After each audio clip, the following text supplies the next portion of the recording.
welcome back to the show. Of course, Steve Nash is two-time NBA MVP and the point guard for the Phoenix Suns. He's also from Vancouver, and of course, he's got the wonderful Steve Nash gyms, and he was in town shooting a series of ads for the gym. And the reason why I'm telling you that is that's why he's getting makeup put on while we're talking to him. Yes, sort of. I think with some people that might have been an awkward situation, but Steve Nash is such a dude.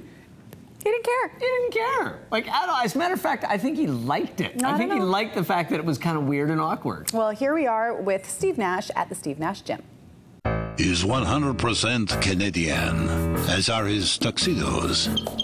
He can speak 22 languages at the first grade level. We are behind the scenes at Steve Nash, and you're getting your makeup done. This is awkward. This is really weird. I don't know how this all came together at once with the camera, but... Me neither. Steve, is this pretty typical of the off-season for you? Is this what goes on? I mean, I guess it's happened before, but it's not like, this is not how I spent my summer. So. It's not typical. But it's interesting. I mean, you really are sort of making some moves to transition, I guess, maybe your life a little bit. Is that fair to say outside of basketball? I guess. I would say I'm at the end of my career as far as the last 2, 3, 4, who knows. I'll keep playing after these last 2 years. So I definitely didn't want to. You missed a spot over there. I don't want to be caught with my pants down? No, us neither, but there seems to be some extras. So what are you doing here today? What's going on with the club?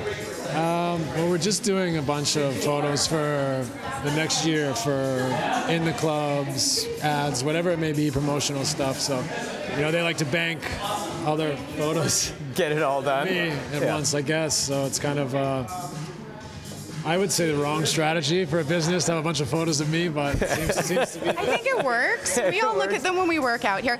We also wanted to talk about your time at World Cup, because of course you got to go covering it for CBS How Sports. fun was that? I did not know that you were born in South Africa, so it must have been kind of a trip for you to go back and just check it out. When I was a year old, I moved to Canada, so it was a little strange touching down after 35 years. So it's a great country, and I had a great time. Obviously, the World Cup was wonderful too. Well, and it's nice to sort of share one of your passions with everybody as well. Of course, your brother, Martin, captain of the Whitecaps, and now you're involved with the MLS and stuff. So, that's another thing that I guess you're moving into as you go through. Absolutely. Soccer's been a huge part of my life since I was a little baby. So, to have an opportunity to be involved with the Whitecaps and be around the game, and especially with my brother playing for them, it's great. So, everyone here at the Whitecaps is so excited about bringing the MLS to Vancouver. Yeah, it's going to be great for the team in the new stadium. Season ticket holder right here. And the fans are just, there's such a buzz that, everyone's just thrilled. We can't wait. Okay, speaking of buzzes, you were at World Cup, you were at a lot of the matches. What do you think of the Vuvuzela, and what would you think if they brought it to the NBA or the MLS? God. I don't know if those things should be allowed indoors. But, I remember my first experience was about 2 miles from a stadium walking to it, and there was a grown man blowing it in my ear for about a mile. And I thought, that's strange, a strange pastime for a I can't imagine being on the field and having to play a game while that's going on. Like, to be honest, I was there with my cousin, and we kind of after this guy blew the horn in our ear for a mile, we just started laughing, and we were like, let's just get on board. You got to roll with it. And to be honest, you get desensitized. So he almost forgot about it after, a day or two. Nice. I like that half your makeup's on. You can do the other half. 2 faces. Yeah, that's right. 1, 2. Of course, you're back here in Vancouver, your hometown, Victoria, where you went to school and stuff, and you do so much locally for the Steve Nash Foundation. Tell us what's going on with that. Great organization. Well, we quit. Who cares about the kids? Boring. Quit a couple days ago. It's done. Those kids grew up. We were like, there's no... we do a grants program here in British Columbia, so we give out, I think, $100,000 in grants every year to applicants, and for underserved children and many different healthcare, education, whatever it may be. We're doing a big project in Arizona, Educare, which is a school for early education for at-risk kids.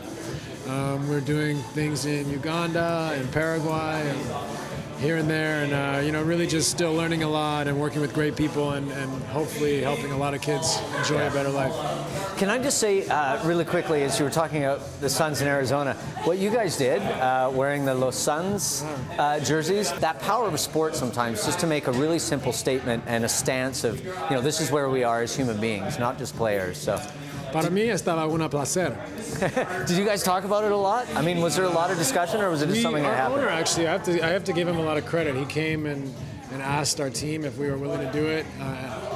You know, I don't know if he's always on that side of the political spectrum, so for him to actually stand up on this issue isolated, I thought was, you know, to be commended for. And, you know, we talked about it in the room as one of the older guys and captains. You know, I made sure that each guy understood what we were doing. And so it was a very bold move for all of you to get together and do that. It's very, you know, it's not typical for a team, a franchise to stand up in a political movement. But, you know, it was very close to home, obviously, in Arizona.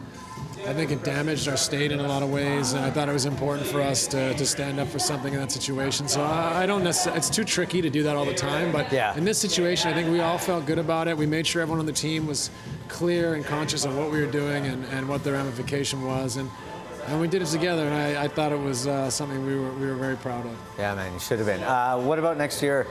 Huge changes all across the NBA, but with the Suns as well. You guys have you got Hato in, and Barbosa is off with the Raptors. So what happens this year? How does that change your team, the whole dynamic? Are you guys faster? It will change. I mean, we lost Amari Stoudemire too, so you know, that's a big piece to fill. But we got you know, really good guys. We have smart guys. We have a lot of skilled players. So it's a pleasure to work with these guys. You know, it really is. We have guys that are unselfish and play together and work hard together. And I think that's why last year we were, you know, picked not to make the playoffs, and we were, you know, we were 2-2 with the Lakers and thought we were going to beat them and go to the finals. And that comes down to, you know, the characteristics of my teammates. They're just good people. They work hard. They play together.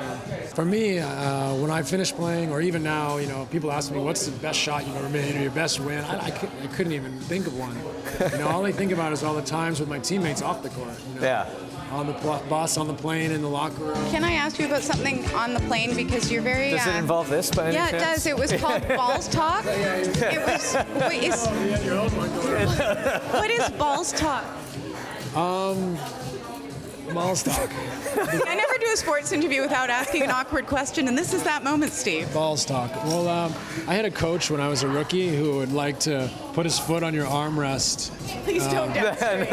And he'd like to have a conversation with you where, you know, balls and eyeballs. And I was like, you know, this probably deserves a name. How do your teammates feel about that, though? My teammates, they're great. They get a kick out of all this stupid stuff that I'm up to, so I'm lucky. They make it really fun. Yeah, okay. One last thing, because we finished makeup, so now we just need to quickly talk about your wardrobe for this, Steve. Come on, man. I see aerobics. I typically wear those to the beach, but you know, this weekend I'm going to wear them around town. Nice. The new advertising for the clubs. You'll have to wait to see it in the fall. Yeah, that goes the other way. Oh, which way? Oh, like that. There we go. That's not a Sorry, I thought these were for the legs, and then... That's for the ball stuff. Okay. And on that note, we're going to let Steve get back to work. Thanks so much. Love it, man. Thank you very much. It's a pleasure.